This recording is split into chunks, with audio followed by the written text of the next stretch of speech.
Beleza? A nossa aula está sendo gravada no Canvas, vai ficar disponível durante 14 dias e no YouTube até o final do semestre, tá bom, gente? Então, esses slides aqui, eles são novos, tá? Eles são... Não é, a disciplina não é arquitetura de computadores 3, né? Por mais que eu gostaria, amor. Mas, na verdade, o que acontece? A gente vai ver hoje a parte de arquiteturas multithreading, multicore, e essa questão aí, né?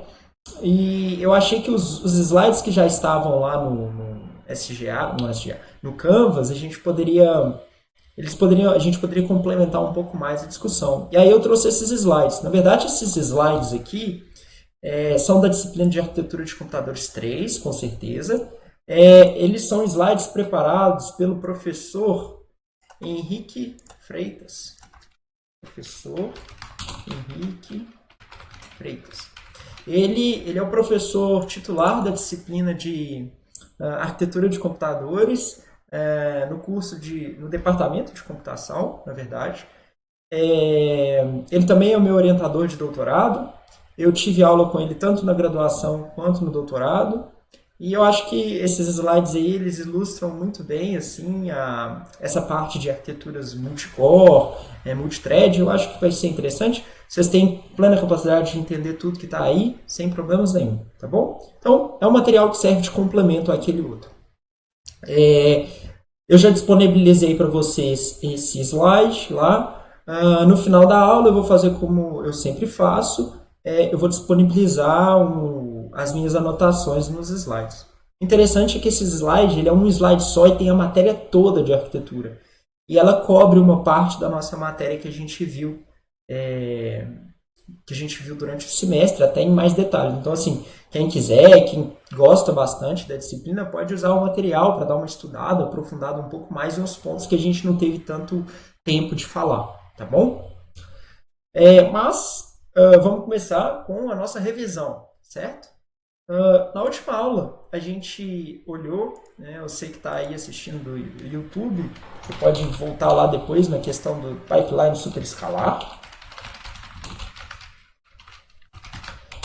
Então, voltando lá na nossa analogia, a gente tinha antes a questão do pipeline no multiciclo, vamos falar assim. O multiciclo, a ideia da analogia da lavanderia. Eu tinha uma linha de produção, vamos falar assim, de linha de lavagem. Eu tinha uma máquina de lavar, máquina de secar, uma pessoa, um funcionário ali guardando e um outro, um dobrando as roupas e o outro guardando. Então eu tinha uma linha de lavagem de quatro etapas, né? Isso seria o equivalente ao nosso caminho de dados multiciclo. Aí a ideia, quando a gente aplicou a técnica de pipeline escalar, era justamente fazer assim, poxa, em vez de eu esperar o pedido de um conjunto de roupas, ela passar por todas essas etapas essas etapas de lavagem, né? A ideia era a seguinte: como cada etapa ela é independente uma da outra, o que eu vou fazer é sobrepor vários pedidos, colocando cada pedido em uma etapa diferente, certo? Então, enquanto tem o pedido A, né, sei lá, na etapa de lavagem, o pedido B ele está secando, certo? O pedido C está sendo dobrado e assim por diante. Então, eu estou sobrepondo os pedidos, certo? No tempo, cada uma em uma etapa diferente.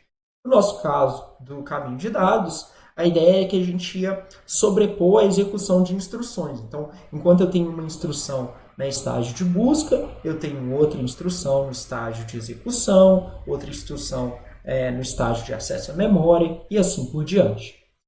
E aí a gente finalmente chegou na questão do pipeline superescalar, que a ideia era a seguinte: bom, eu tenho minha lavanderia, vamos dizer que eu quero ter uma vazão de pedidos maior, eu consiga completar mais pedidos por unidade de tempo. Então o que eu vou fazer? eu vou pegar e aumentar o número de máquinas de lavar, máquinas de secar e de funcionários que eu tenho na minha lavanderia. E assim eu consigo ter várias linhas de lavagem, certo? E eu consigo dar uma vazão maior nos meus pedidos. Então, fazendo um comparativo aqui com o nosso pipeline superescalar, é basicamente continuar quebrar, a gente vai quebrar a execução de instruções em estágios, né? Sobrepor a execução de instruções usando os em diferentes estágios. E aí, estágios. E aí, a grande diferença que surge quanto ao pipeline escalar é despachar, prover múltiplas unidades funcionais, certo? Despachar múltiplas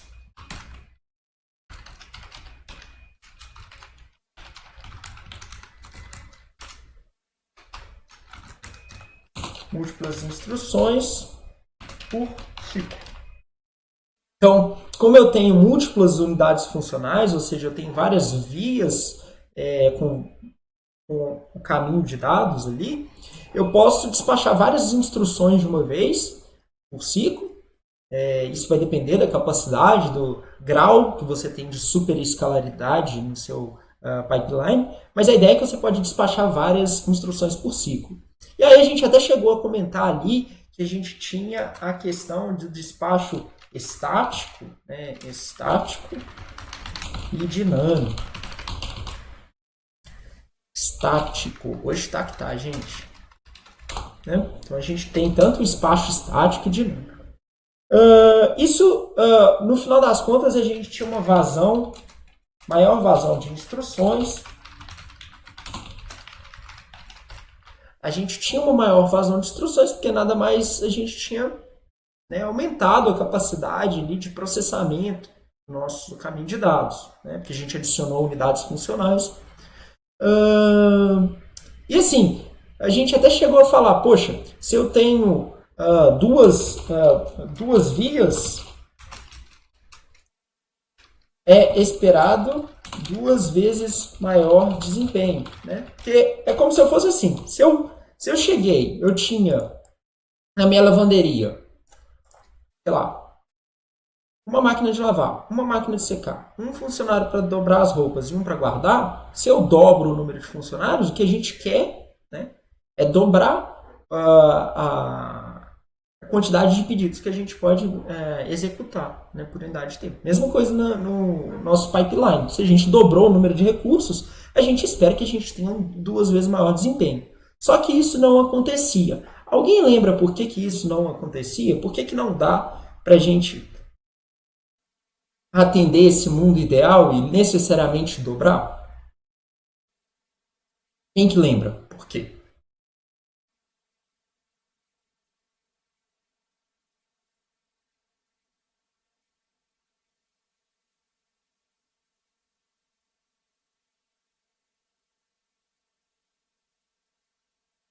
O Matheus está digitando ali, ó.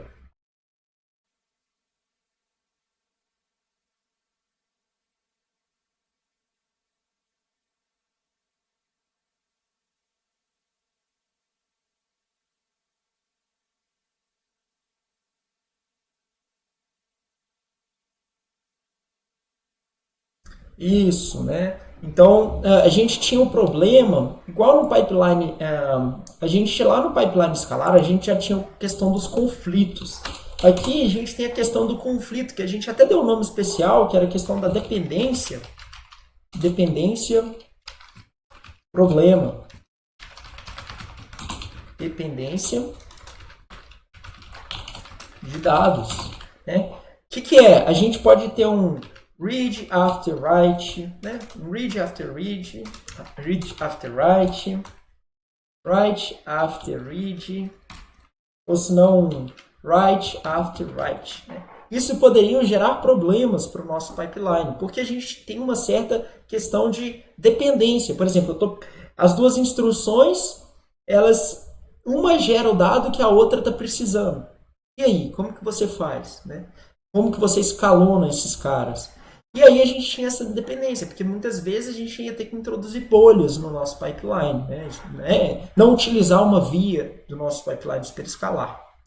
E aí, beleza, a gente até olhou algumas questões de como que a gente faria os escalonamentos, né? Eles estão ligados ali, a questão se a gente está fazendo espaço estático ou espaço dinâmico. E aí, beleza. Aí eu falei assim, poxa, mas de qualquer forma, a questão do pipeline superescalar ela é bastante utilizada como estratégia para a gente construir os caminhos de dados de hoje em dia.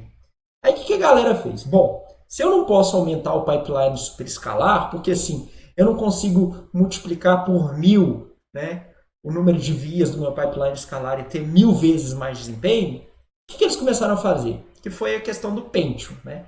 Eles começaram a aumentar a frequência de operação. Eles lançaram o Pentium, né, 4, por exemplo, é um exemplo, tá, gente? Mas isso aconteceu de forma genérica, independente da marca, tá? Do modelo, do processador. Eles lançaram primeiro o Pentium, sei lá, com 400 MHz. Aí eles aumentaram a frequência de operação do circuito. Foi para, sei lá, 1.2 MHz, 1.2 GHz. Aí depois aumentou de novo, foi para, sei lá, 1.6. E eles foram aumentando, de pouquinho em pouquinho, a frequência de operação do circuito. Até chegar lá no Pentium 4, que a gente tinha 3.8 GHz. Né? Então, solução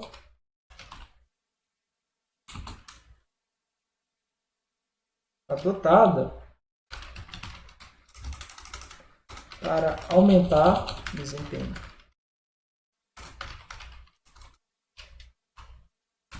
Foi aumentar a frequência. Certo? E aí eles começaram a aumentar a frequência. Só que chegou num ponto que a frequência estava muito alta. O Arthur mesmo falou que dava para fritar um ovo em cima do Pentium 4. Né? Por que ia aumentando a frequência, não ia rolar? Alguém lembra disso?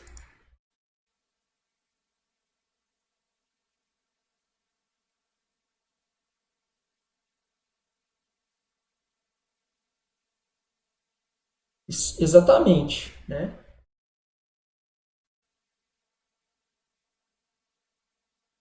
O Arthur está digitando ali.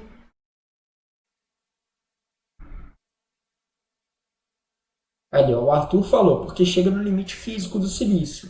Começa a perder informações a cada clock e fica instável. É justamente isso. Quando a gente vai aumentando a frequência, primeiro que a gente tem uma instabilidade no circuito, porque o clock ele não é grande o suficiente, né? Ele não é longo o suficiente para permitir que a gente consiga salvar de forma consistente os nossos dados na memória. Então, a gente acaba tendo perda de informações. Isso de um ponto de vista lógico. Mas de um ponto de vista físico, a gente começa a esbarrar na questão, né, do superaquecimento do circuito, porque você tem que lembrar que frequência é como se estivesse passando um tanto de energia ali, né, ali muitas vezes por segundo, vamos colocar assim de um jeito bem simples. Né? Então, a gente começa a ter questões de superaquecimento, vamos colocar aqui. Opa. A gente começa a ter questões de superaquecimento.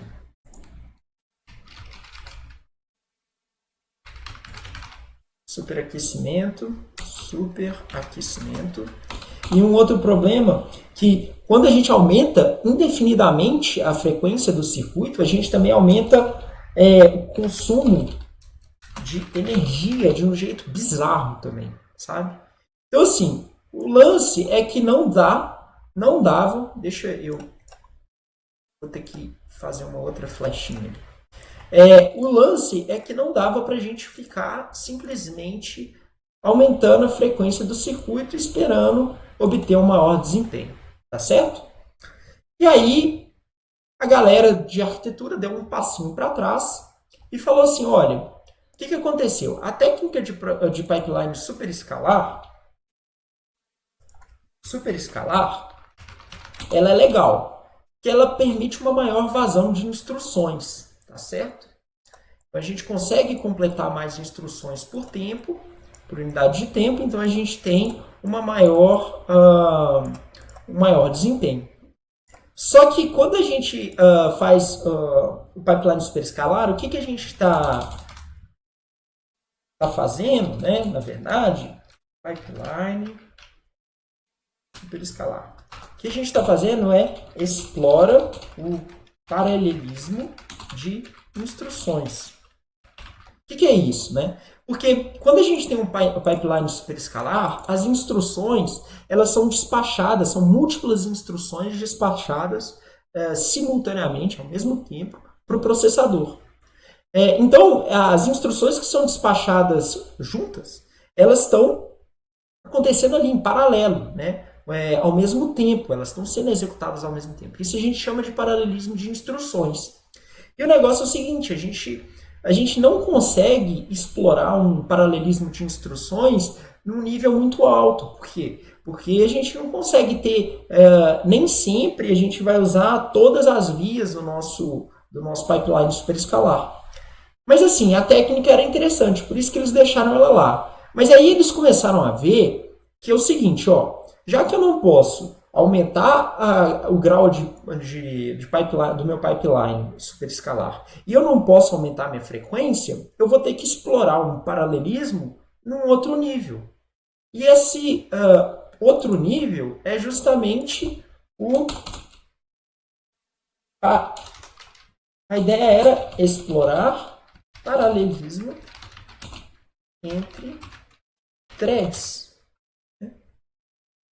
E aí a gente vai entender o que é uma thread daqui a pouco, mas a ideia era só mover o jeito que a gente vai explorar o nosso paralelismo, certo? Então essa aula que a gente vai ter hoje é justamente sobre como que a gente explora esse tipo de paralelismo, que é usando a técnica de multithreading e processadores multicore, tá? Gente, alguma dúvida aí quanto a essa revisão que a gente fez e a motivação para a gente fazer um processador multicore com suporte a multithreading? Oi, Viviane, bom dia.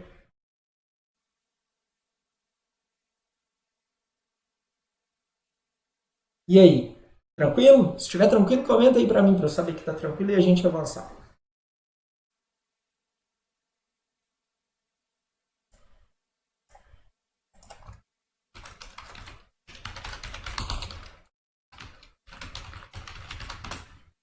Tá. Legal, então. Se está tranquilo, a gente vai avançar. Então, a gente vai falar hoje de multithreading, multicore. O que é esse negócio? O que é isso antes? Né? Então, vamos tentar entender antes o que é uma thread. Eu vou colocar aqui o que é uma thread. Uma thread, na verdade, é thread, uma sequência, um fluxo de instruções. Esse é o conceito de thread. Thread é um fluxo de instruções. Então, por exemplo, quando eu tenho esse código aqui, ó, add S0, S1, S2, aí, sei lá, BEQ, S0, S4, S5, fim, senão é ADDI, S0, S1,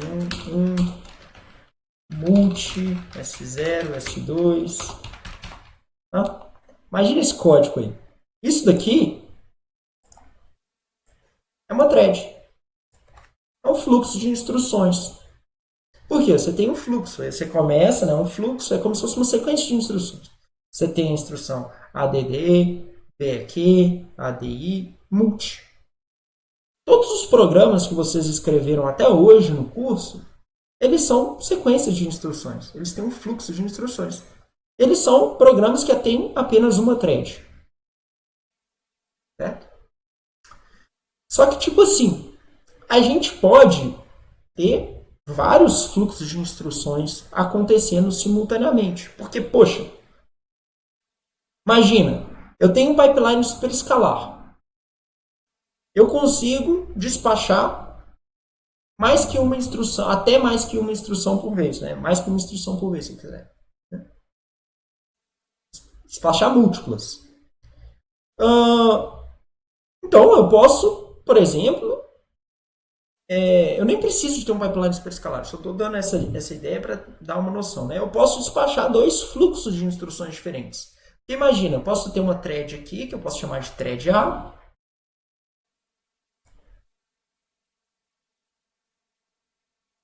Aqui, thread A.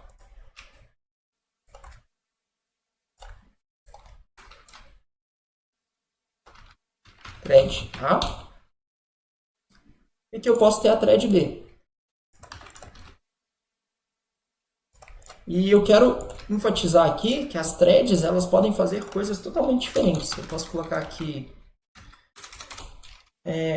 sei lá, sub 3, 4, aqui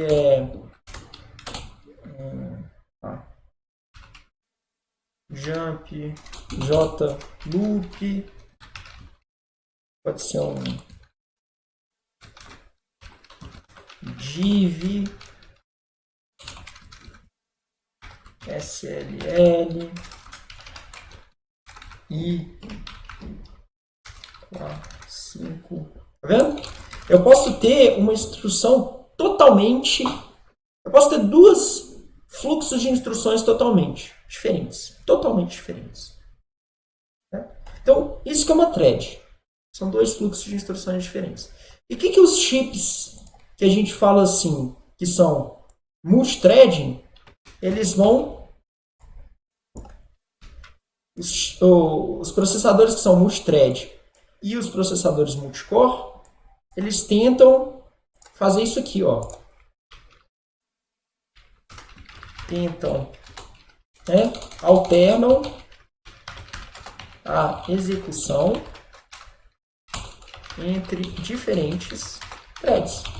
Então a ideia é justamente essa, você colocar esses dois fluxos de instruções executando simultaneamente. Tá? Executando simultaneamente ou então alternar. Alternam ou executam simultaneamente. Porque são duas técnicas diferentes, mas as duas visam explorar a mesma coisa, que é o paralelismo entre as instruções. Gente, tranquilo aí no que é o conceito de thread? Para a gente ver como que a gente pode fazer isso? Como que a gente pode implementar multithread, multicore e tal, baseado nesse conceito? Coloque aí para mim que está tranquilo. Ou se você tiver dúvida, coloca a sua dúvida aí do que uma thread é. Isso aqui é o conceito que a gente está falando, conceito arquitetura, tá bom, gente? Conceito arquitetural. Conceito arquitetural. Porque lá em sistemas operacionais também tem um conceito, às vezes tem uma pequena diferença ali, tá bom? Tá. Seguinte. Como que a gente pode suportar múltiplas threads? Muito simples. Imagina que você tem um pipeline que ele é escalar. Isso aqui é um pipeline escalar. Certo? Ai, gente, eu tô que desenho as setinhas nessa cor. Não sei porquê. Mas bom. Aqui vamos dizer que a gente tem um pipeline escalar.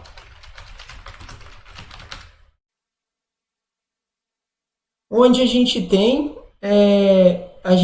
ali várias threads executando o nosso pipeline escalar. Imagina que isso aqui são as etapas, os estágios, né, como você quiser.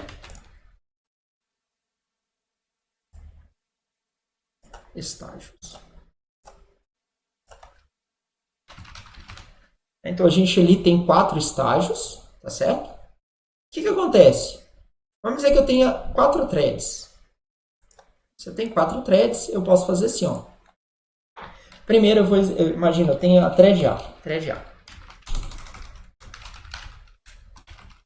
Eu executo a instrução 1 da thread A. Aí depois eu executo a instrução 1 da thread B, a instrução 1 da thread C, a instrução 1 da thread D.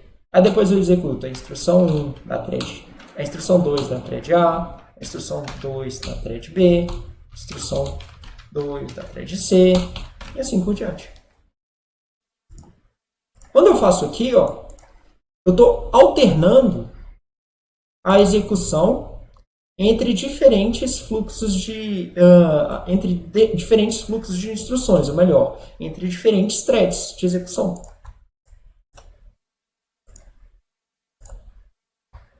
Então aqui, o que a gente está fazendo? Alternar de forma intercalada a execução de diferentes threads. E quando eu fiz isso daí, eu estou suportando múltiplas threads no meu processador. Reparem que eu estou suportando 4 threads no caso, né? Sendo que meu processador nem multicore ele é.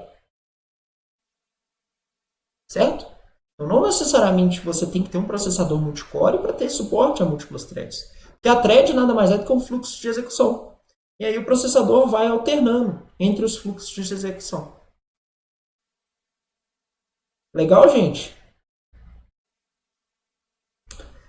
Aí eu pergunto para vocês, qual que é a vantagem de alternar entre diferentes fluxos de execução?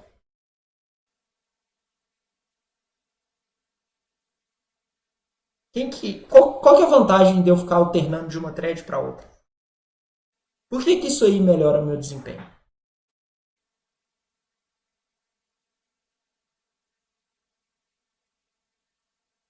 Alguém tem alguma ideia? Laura, tem ideia?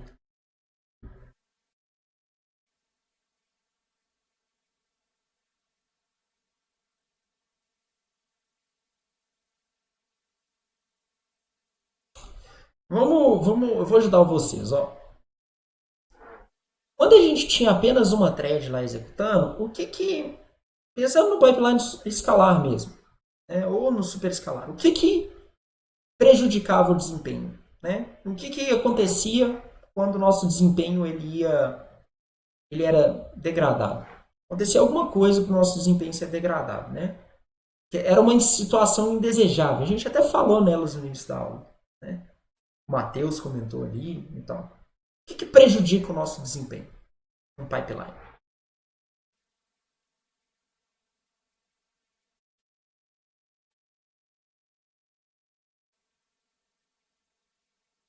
Vias vazias. E elas estão vazias por causa de quê?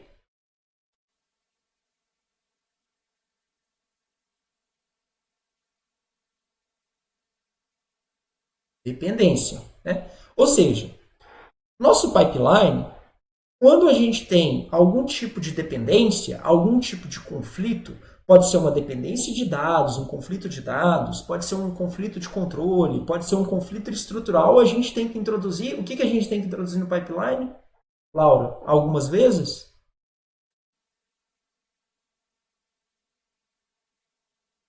Bolhas. Isso, é perfeito. Então, o que acontece? Para a gente resolver os conflitos, a gente tem que introduzir bolhas eventualmente no nosso pipeline. E esses conflitos, eles surgem por quê? Trazendo para o conflito de dados. É porque a gente tinha uma instrução gerando dado para outra. Né? Só que quando a gente começa a intercalar diferentes fluxos de instrução, ou seja, duas threads diferentes, né? Repara que aqui, ó, os fluxos, eu até mostrei no nosso exemplo ali, né, de thread, que os fluxos eles são totalmente distintos entre eles. Então, essa instrução não tem dependência com essa instrução aqui. Não existe dependência. A única tipo de dependência que pode ter é uma dependência estrutural, né? Que são as duas instruções tentando utilizar a mesma unidade funcional. Mas isso a gente já viu, que se a gente vai para o pipeline superescalar e dobra o número de unidades, a gente resolve esse problema, para algumas unidades, claro.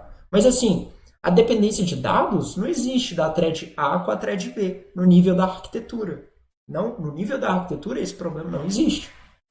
Então, quando eu intercalo as execuções, basicamente eu estou falando assim, olha, o número de conflitos de dados que eu vou ter é bem menor. Por quê? Na verdade, essa instrução ela tem que conflitar com essa daqui, ó, quanto à questão de conflito de dados. Pode ter outros tipos de conflito, que é o tipo de conflito estrutural, se você não tiver, né? Mas o conflito de dados, a thread A, ela conflita somente com a thread A. Vocês conseguem ver isso? E aí, como eu, justamente, né?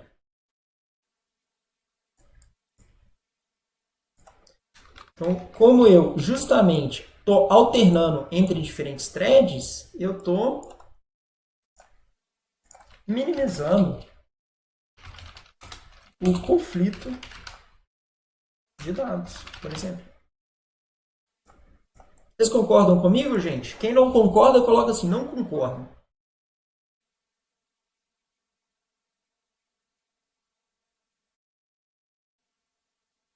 Vocês concordam comigo que eu tiro bolha, que eu evito bastante bolha no meu pipeline quando eu faço isso? E se eu evito bastante bolha, eu estou dando uma vazão de instrução, tipo assim, o tempo inteiro? Fazendo uma analogia com a lavanderia. É meio que assim, na hora que eu identifiquei que eu tenho uma certa dependência para tratar o meu pedido, sei lá, o cliente quer que primeiro lave as cuecas para depois lavar. Não, primeiro lave as camisas para depois lavar as cuecas. Sei lá. Por quê? Porque, sei lá, ele não gosta que as camisas sejam lavadas depois das cuecas, porque senão ele acha que vai pegar cheiro. Aí, em vez de deixar a etapa ociosa, vamos falar assim, eles falam, não, beleza, vamos pegar um outro pedido de um outro cara que tem camisa. E a gente lava junto. Vocês conseguem visualizar isso? Ô, Laura, eu vi que você tinha começado a digitar. Me diz aí se você está com dúvida. Ou se estiver tranquilo, me pergunta. Tá tranquilo? Isso é um sim para tenho dúvidas ou tá tranquilo?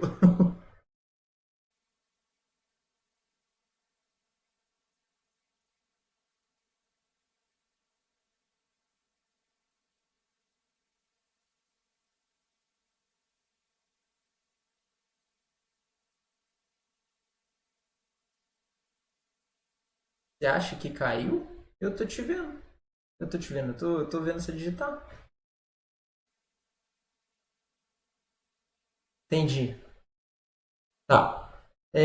Alguma dúvida aí, Laura?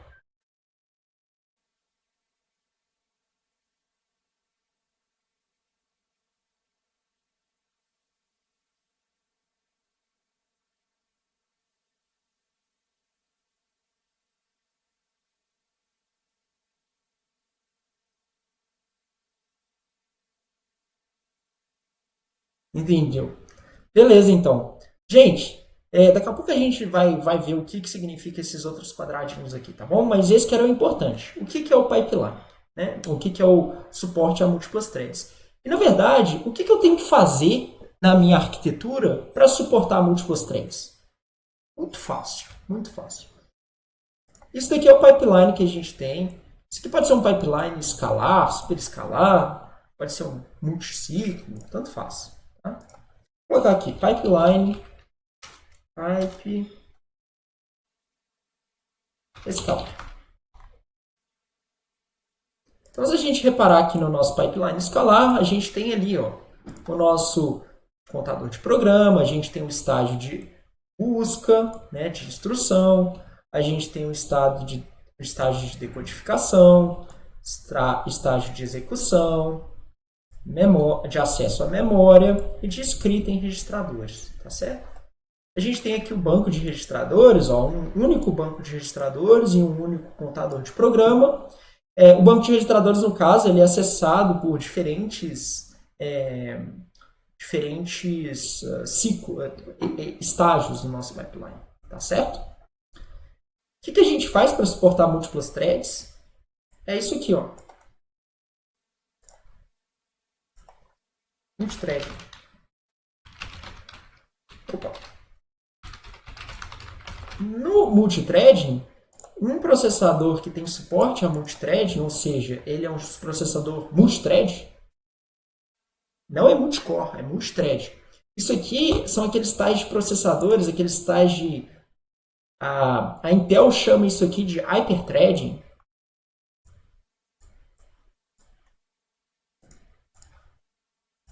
A Intel chama isso aqui de hyperthread. Na verdade, o nome certo, tá, gente? O nome científico é multithreading, tá bom? Hyperthreading é um nome que a tecnologia, que a Intel deu para a tecnologia deles para ficar mais, sabe? Tipo, mais comercial, vamos falar assim. É a tecnologia, justamente, Arthur. Mas o conceito é multithread, tá bom? É multithread. Tanto é que eu nem sei se os outros vendedores, né, os vendors, eles são autorizados a usar hyperthread. Tá? Então não é porque a Intel é especial, não. Isso é um nome comercial, tá bom? Multithreading, tem gente que chama esse aqui de processador, de core virtual. Mesma coisa. Tá? E ele funciona da seguinte forma. Se a gente está querendo intercalar a execução de diferentes threads, como que o processador sabe esses diferentes fluxos de instruções? Bom, a gente acrescenta um conjunto de registradores no PC e a gente acrescenta um conjunto de registradores. Cada thread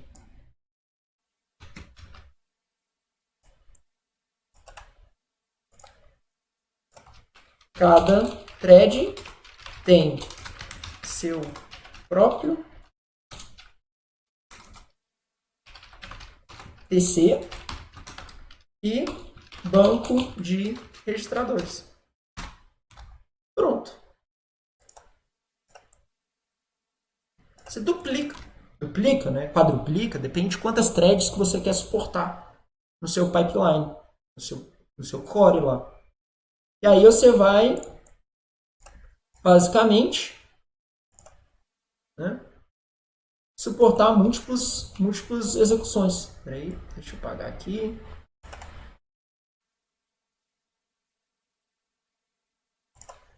Por que não apagou? Deixa eu apagar esse cara aqui. Vou reduzir esse cara aqui.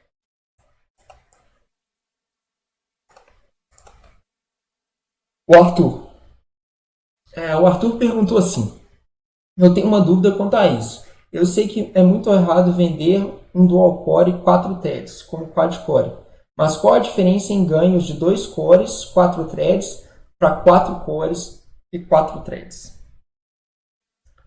Tá. Essa é uma pergunta muito boa do Arthur ali. Ô, Arthur, eu vou pedir para a gente segurar a sua pergunta só um pouquinho, que aí quando eu mostrar para vocês o que é um core, e aí vocês vão ver essa diferença bem nítida. Tá bom? A gente já volta aí na sua pergunta. Beleza? Gente, e aí o que acontece?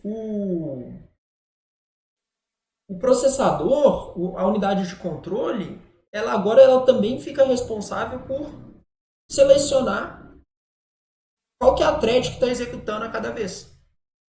Então, a uma hora ela vai executar a thread A, uma hora a thread B, thread C, thread D. Thread A, B, C, D. E vai ficar girando. Vai fazendo essa intercalação. Tá tranquilo, gente? Dá para entender aí? Laura? João? Multithread ficou simples agora?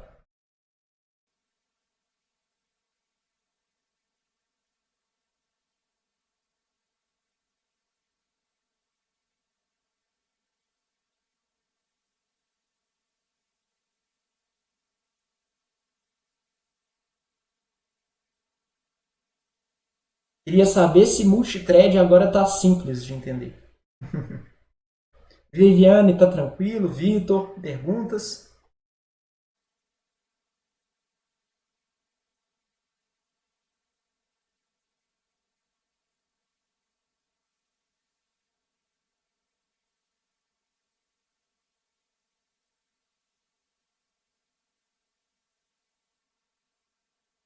Poxa, que pena. Espero que depois você consiga ver aí no YouTube as partes que você pegou. Diz aí, Vitor.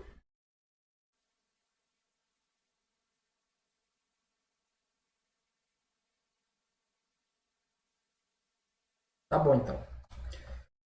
Bom, gente, então vamos entender aqui Isso aqui é assim, como que a gente implementa ali no físico. O Arthur que gosta de saber como que enxerga aquilo ali na arquitetura, bom, você viu, né, Arthur? Se você quiser pegar o seu Simplix ali, colocar um tanto de PC, um tanto de banco de registradores, pronto, seu Simplix agora é multithread, tá bom?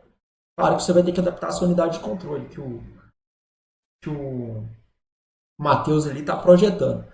Mas aí o que acontece? Na verdade, tem múltiplos tipos de projeto que a gente pode pensar, tá bom? Essa figura aqui é a melhor figura que o meu orientador ele fez. Isso aqui é uma figura do Henrique, né, o professor Henrique. Ele que fez essa figura para a tese dele. Isso aqui ele tirou da tese dele. E eu acho essa figura, tipo assim, muito fácil de entender o conceito multithread e multicore visualmente. Tá? A gente vai entender aqui. Ó. Esse cara aqui, essa primeira barrinha aqui, ela ilustra pipeline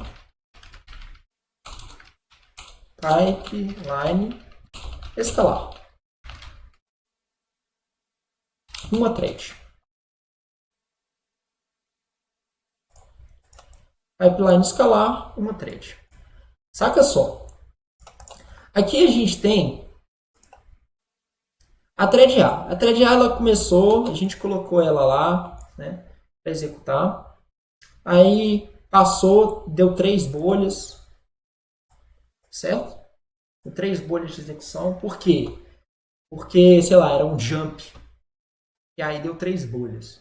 E aí colocou a próxima instrução, né? E aqui é o tempo está crescendo para baixo, né? Então aqui está falando qual que é a ocupação que a gente tem do nosso pipeline. A gente vê aqui, ó, que a gente tem 3 ciclos que estão ociosos.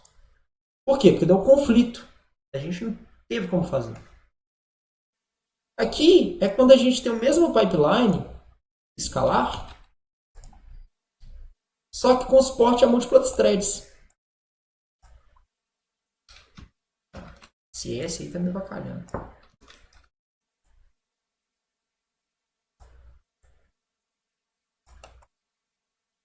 Aqui a gente tem o mesmo pipeline escalar, mas com 4 threads.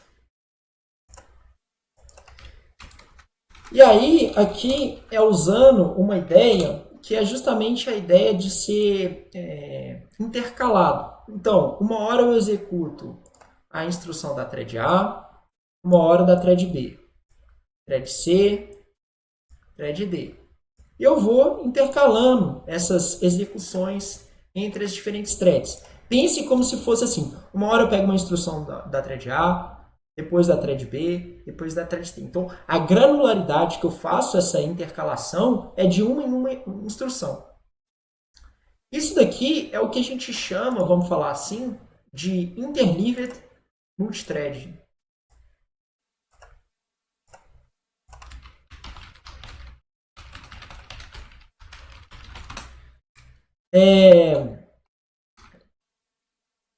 Interleaved multithread, ou IMT.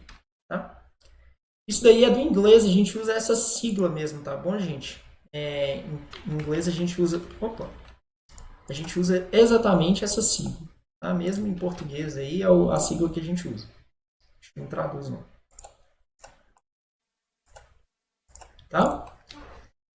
Então, esse seria um grau que a gente fica trocando, intercalando as instruções de uma em uma. A gente pode fazer uma abordagem um pouquinho diferente, que é a abordagem que a gente chama, que é essa daqui, ó. É essa abordagem daqui. Deixa eu pegar.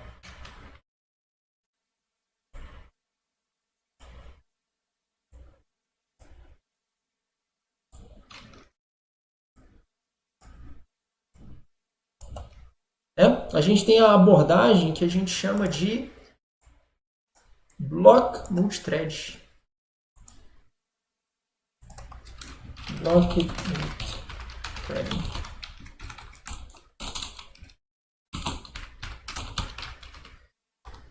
Que o negócio é o seguinte, em vez de eu pegar de uma em uma instrução, eu pego de 3 em 3. Ou de 4 em 4. De N em N. Né? Eu pego N instruções da thread A, executo. N instruções da thread B, executo. N instruções da thread C, executo. Tá? E eu vou intercalando de blocos em blocos, tá certo? Daqui a pouco, no próximo slide, a gente vai entender o porquê que essa técnica ela é interessante, tá bom? Mas são dois jeitos diferentes da gente projetar para um pipeline escalar. Se a gente olhar aqui, a gente tem o mesmo projeto, mas usando um pipeline super escalar. Então aqui, ó. Aqui é um super escalar toscão, né? Vamos falar assim, ó. Esse aqui é o super escalar toscão. Deixa eu puxar aqui uma setinha.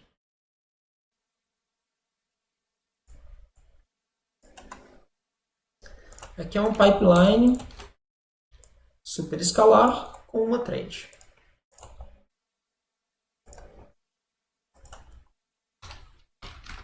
Super escalar, uma thread. Vamos reparar aqui, ó. Uma thread. Aí ele tem 4 vias, ó. No primeiro ciclo eu consigo despachar 2 instruções das 4 vias que eu tenho.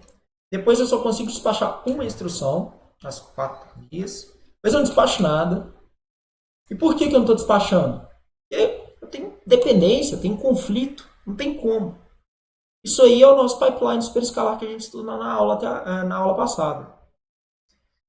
O que é a gente aplicar a ideia do pipeline superescalar multithread?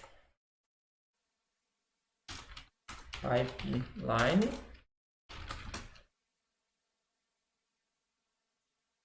superescalar.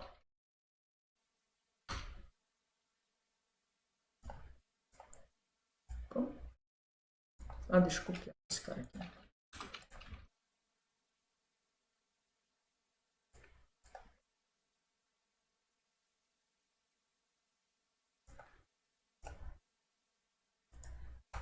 Pipeline superescalar. 4 threads.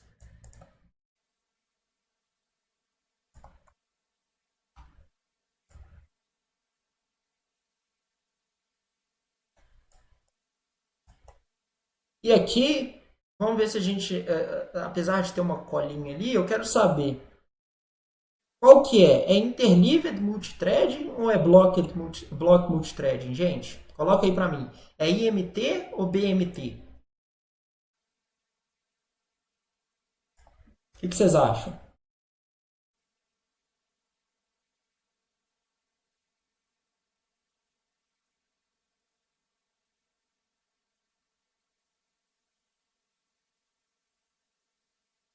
Por Matheus, Viviane. Esse é um pipeline superescalar. Multithread. Tem 4 threads rodando ali. Ele é interleaved multithread ou é um bloco multithread?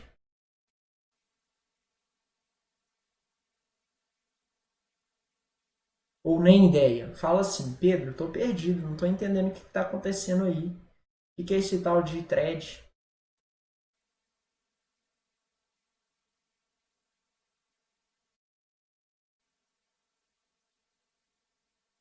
Os que sabem as respostas estão tímidos para falar, podem participar para estimular a galerinha.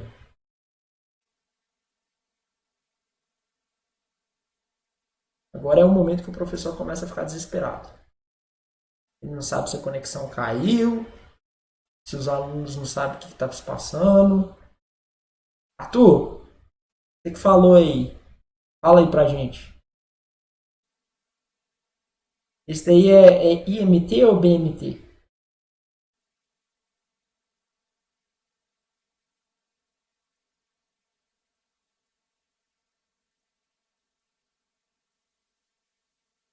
Não sabe, tá. Legal. Então, esse caso aqui, gente, ele é um pipeline IMT. Que o IMT, lembra que a gente vai escalonando tudo de uma thread, a gente escalona uma thread, né? Depois outra, a granularidade é um ciclo, vamos falar assim.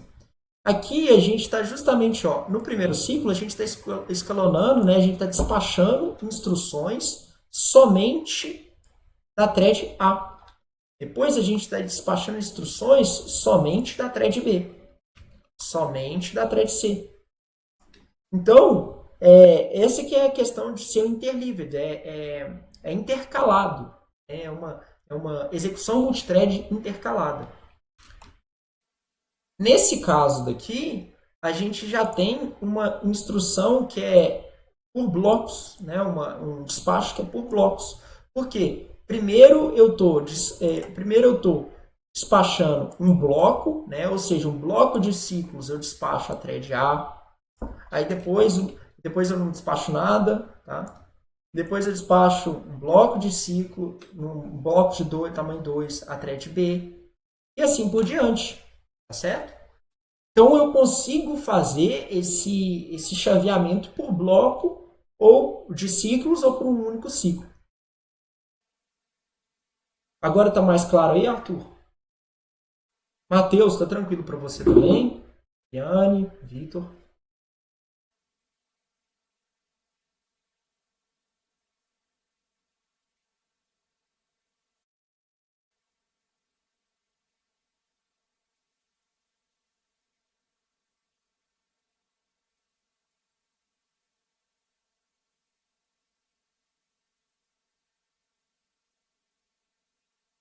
Tá, compreendendo. Por fim, a gente tá quase lá, tá quase lá. Por fim, a gente pode ter uma coisa que é misturada. Olha só, aqui eu tenho um pipeline super escalar.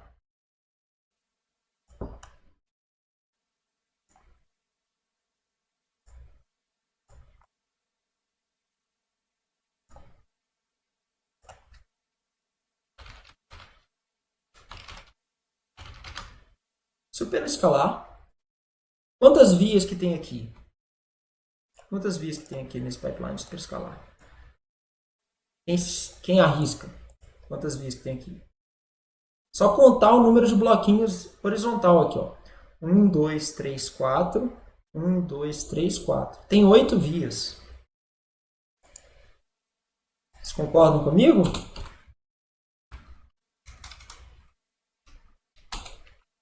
Oito vias.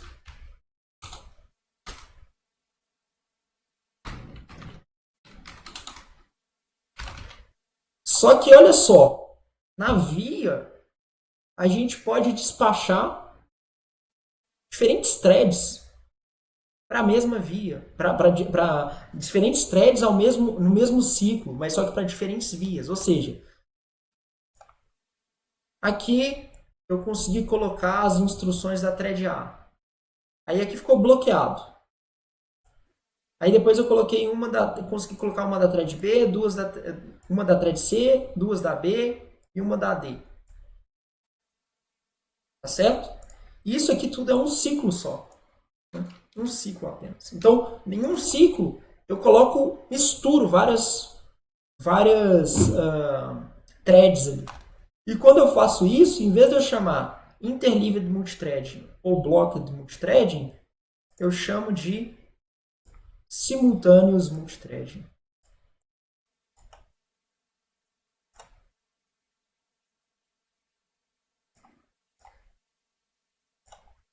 Simultâneos multithreading. SMT. Porque a gente está, de fato, aqui executando threads simultaneamente, ao mesmo tempo. Certo? Então a gente tem diferentes modos de suportar multithread. Todos esses modos aí, eles são para o suporte de múltiplas threads de 4 threads. Você pode construir um projeto usando um processador escalar, um processador super escalar, ou um processador super escalar com suporte a simultâneos multithreading. Tá? O que é o multicore? Bom, multicore é assim, ó. Imagina que esse cara aqui é tudo um core só. Isso aqui é um core só. Isso aqui é um core só. Se corta grandão, né? 8 vias. Grande. O que a gente vai fazer? A gente quebra os simultâneos multithread em coisas lógicas. E esse cara aqui, ele é um core, e aí o design desse core a gente pode fazer do jeito que a gente quiser. A gente pode usar qualquer tipo de um projeto para esse design. No caso aí, ó, esse é um core, vamos especificar. Esse é um core super escalar. De quantas vias, gente? Arthur, quantas vias que tem esse cara aqui? 2 vias. Por quê, gente?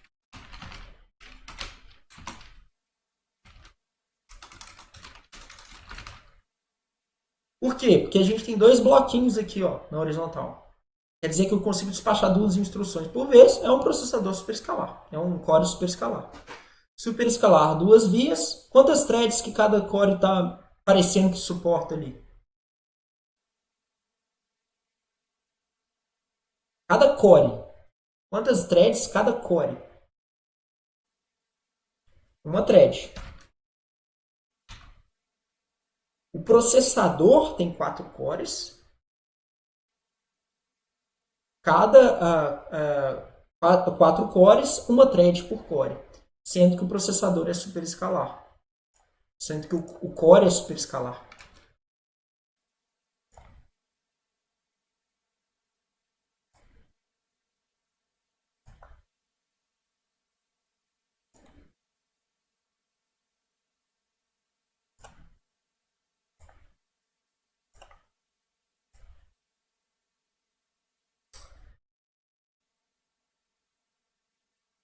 E percebam que aqui, gente, esse core aqui, ó, ele é como se fosse...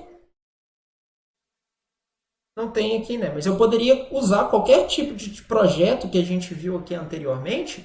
Esse core, ele podia ser um core de pipeline super escalar com suporte a 4 threads, né? Que seria esse cara aqui. Esse core, ele podia ser um pipeline escalar de uma thread. Tanto faz.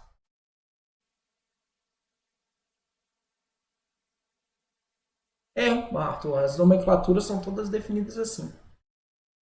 Gente, eu queria saber se está claro aí, se alguém tem alguma dúvida quanto a essa questão aí.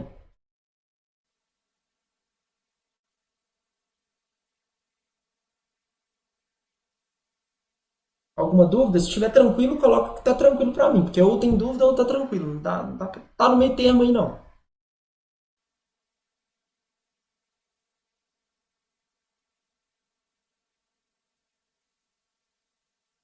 Show.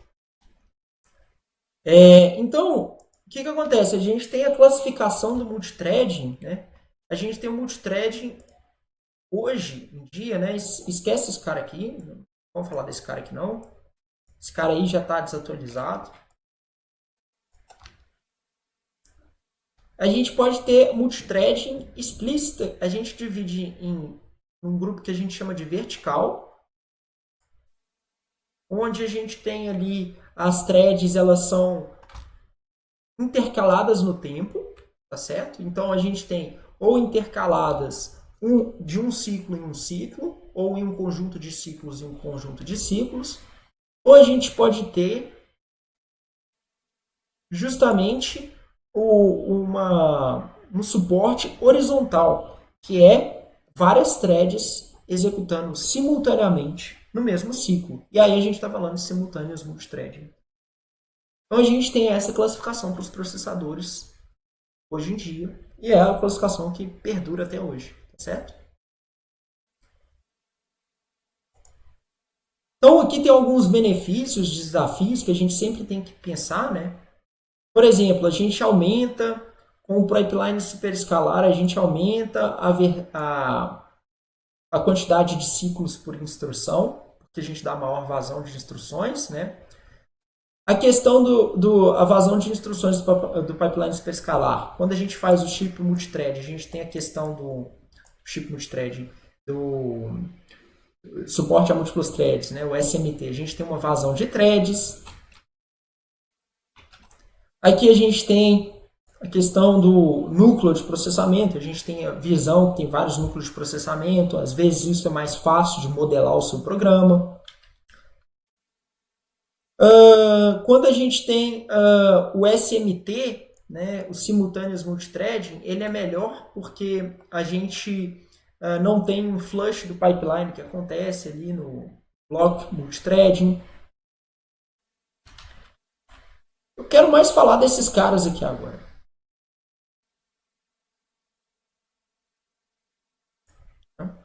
Quais são os desafios que a gente tem no SMT?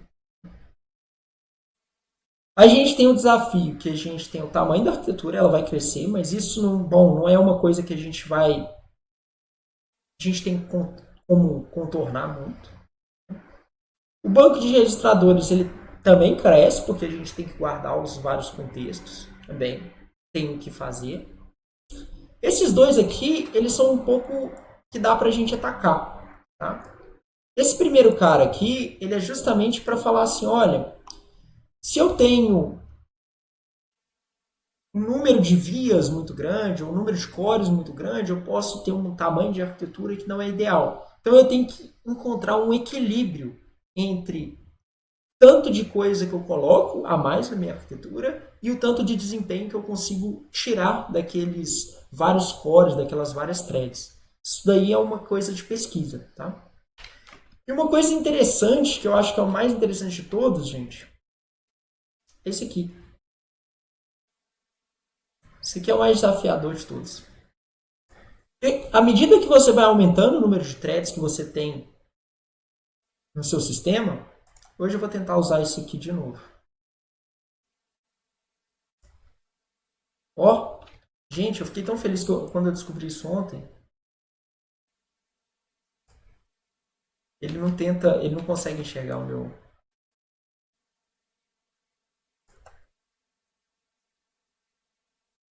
Não conseguiu. A última vez no meu quadrado. Tá. Ficou um quadrado aí, tá bom.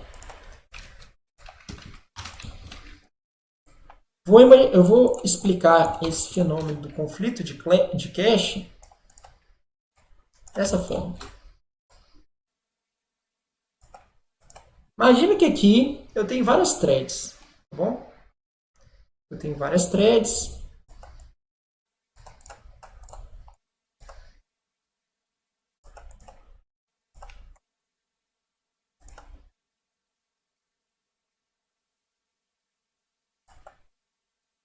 E aqui eu uso esse cara aqui.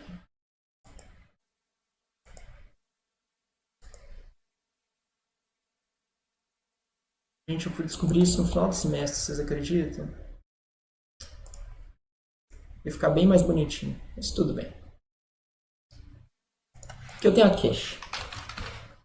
Aqui eu tenho a threads. Threads, vocês podem imaginar qualquer um daqueles tipos de modelo que a gente teve, tá bom? Você pode imaginar os simultâneos multithreading, por exemplo, para ficar mais fácil. Tá? Quando eu tenho apenas uma thread que está em execução,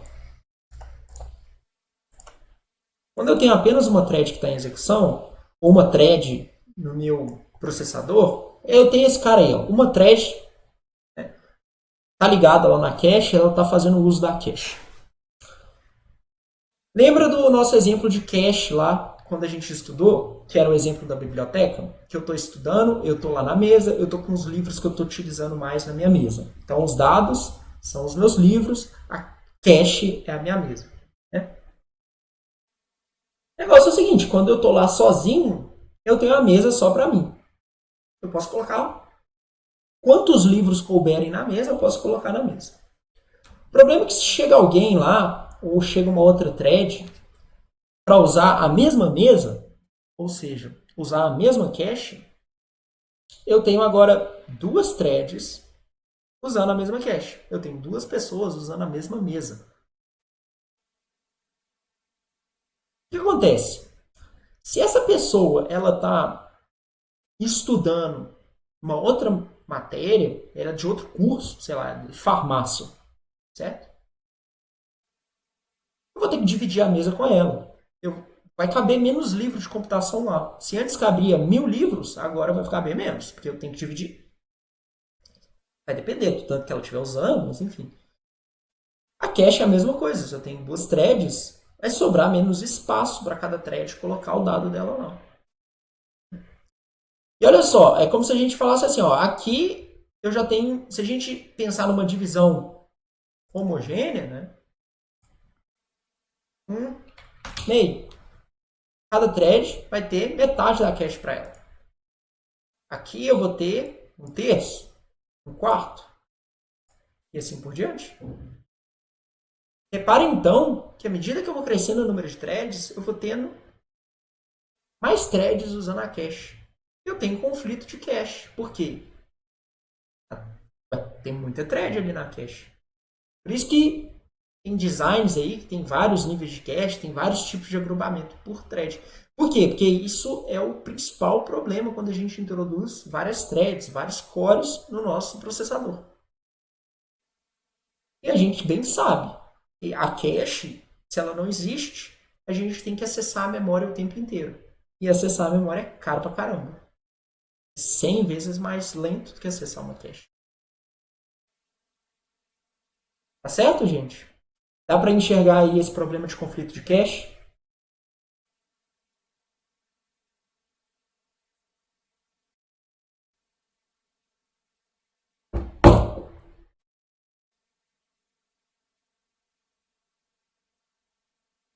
Ó, o Matheus está digitando ali. Vamos ver o que o Matheus vai digitar.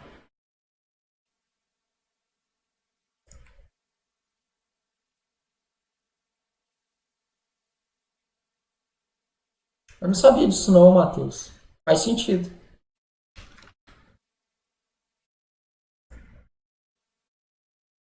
Faz sentido. Porque senão ia ser muito lento.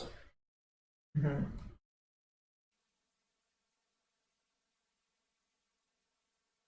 Senão ia virar tudo uma thread só no final das contas. Porque tem que esperar uma acessar para a outra. Legal.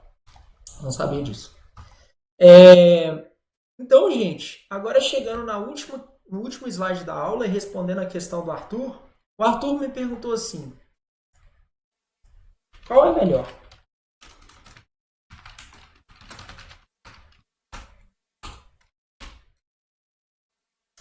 Vou adaptar para esse cara aqui, tá bom? Superescalar, sei lá, superescalar SMT 6 threads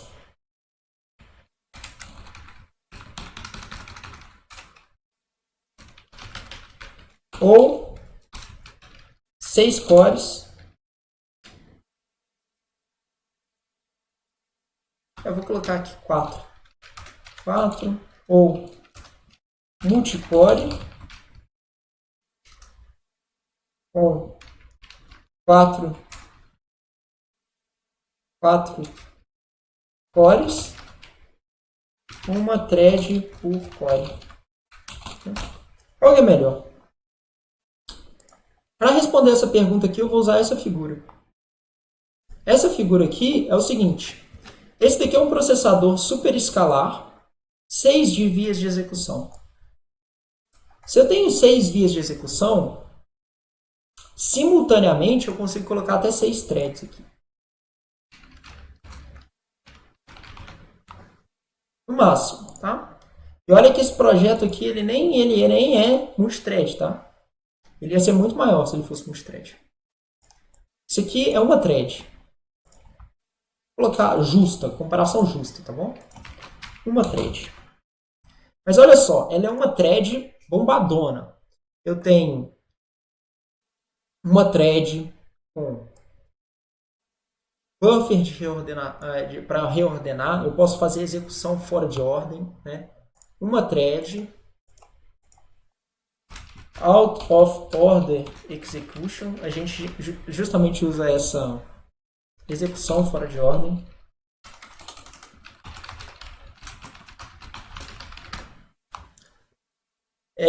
Que mais que a gente tem de bombado aqui no nosso core? A gente tem técnicas ali para a gente fazer a renomeação de registradores, certo? Esse processador aqui tem esse tamanho de 21 milímetros por 21 milímetros. A implementação, isso aí é dado, artigo, isso aí é artigo, gente. 1996, tá? Por isso que é... Mas isso vale até hoje, tá? Esse cara aqui tem o mesmo tamanho, mas a gente tem 4 cores. Super escalar.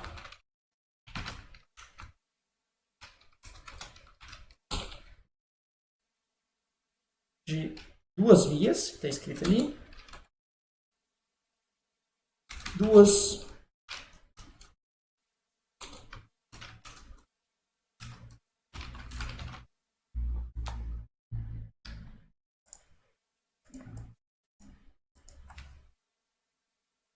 Olha qual que é o tamanho de cada um dos processadores. Isso daqui é o impacto da complexidade.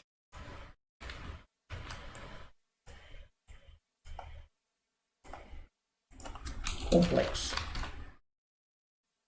E aqui é simples.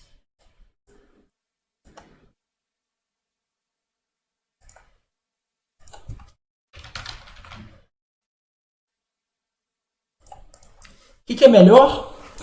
Os estudos hoje, desde essa época a gente está estudando isso, tá? Até hoje a gente estuda isso, mas só que numa granularidade não de 4 cores, né? O melhor é ser simples. Porque quanto mais simples o seu core é, mais simples o seu processador é, mais core você consegue colocar nele. E você consegue ter uma vazão de instrução muito maior.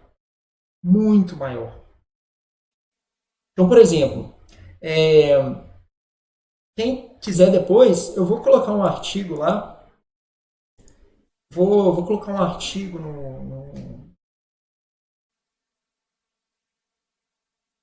Canvas, tá? Um artigo que eu escrevi quando eu estava no final da minha graduação. A gente publicou numa revista, num periódico internacional que chama JPDC. Ele é bem bom, assim. A gente justamente mostra esse tipo de comparação aí nas arquiteturas de hoje em dia. Não nesse caso aí, mas de desempenho. A gente mostra, a gente pega lá o Xeon Phi, é um processador super bombado, né? Arthur gosta dele, Arthur tem em casa, tá? E aí a gente faz uma comparação com processadores que utilizam essa abordagem de ser mais simples, conceito RISC, né? É bizarro a diferença, tipo assim, muito bizarro, tipo 14 vezes mais eficiente. Tá? Basicamente isso, gente. Eu vou colocar lá, quem quiser ler, é totalmente assim, fora da disciplina, é só de curiosidade, tá bom? Só para quem tiver mais interesse aí, tá bom? Para quem gosta de hardware e processadores de CPU, vale a pena comparar CES. Eu não conheço, Arthur. Vou parar aqui de gravar, gente. A gente acabou a nossa aula aqui de multithread e multicore.